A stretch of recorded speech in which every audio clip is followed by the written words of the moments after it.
Mercredi 17 juin. Amour courageux.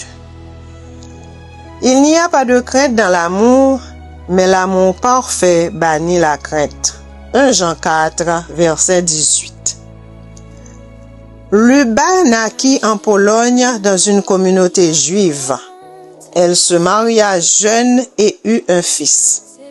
Lorsque la guerre éclata, ils furent tous les trois déportés à Auschwitz-Birkenau, le pire des camps de concentration allemands. Luba n'a jamais revu son mari et son fils.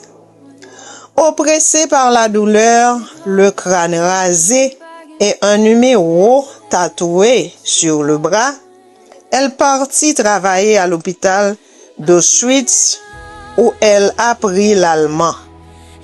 Apprenant que des infirmières partaient pour le camp de concentration de Bergen-Belsen, elle se porta volontaire. Par une nuit glaciale, elle se réveilla en entendant un enfant pleurer. Elle courut à la porte et vit dehors 54 enfants effrayés, mal habillés, grelottants.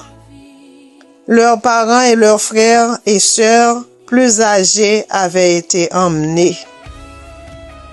Laissés-là, les plus âgés essayaient de s'occuper des bébés qui pleuraient. Certaines femmes essayèrent d'empêcher Luba de faire entrer les enfants, mais elle insista. Lorsqu'elle raconta à un garde ce qu'elle avait fait, celui-ci la poussa et cria sur elle. Mais elle le persuada de laisser les enfants cachés et le garde l'autorisa à prendre 2 pains. Chaque matin, Luba se rendait au dépôt de nourriture, à la cuisine et à la boulangerie pour demander de la nourriture pour les enfants. Elle était devenue une mère pour eux, les nourrissant, les soignant et leur chantant des chants pour les rassurer. Certains ne comprenaient même pas sa langue, mais ils ressentaient son amour. La maladie affaiblit de nombreux enfants. Dans un dortoir voisin, une jeune fille d'Amsterdam n'en pouvait plus et mourut. C'était Anne Frank. En plus de s'occuper des enfants, Luba demanda à Dieu de les sauver.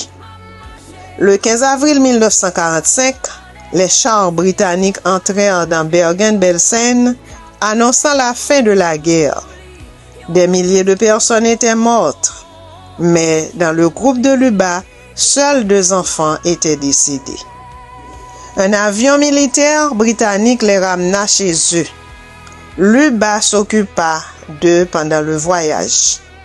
Un officier néerlandais écrivit plus tard: « Grâce au courage de cette femme, les enfants ont survécu. » Luba s'est remariée aux États-Unis et a 2 autres enfants. Mais elle n'a jamais oublié ses enfants.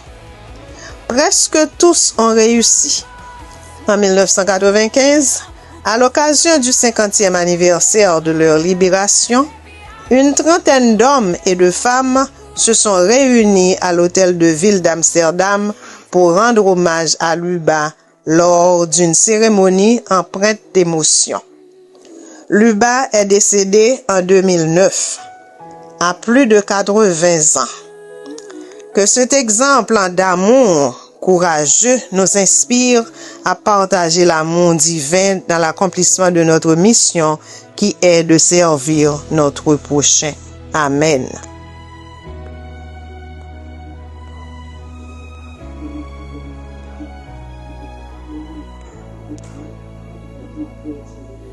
Ma chérie.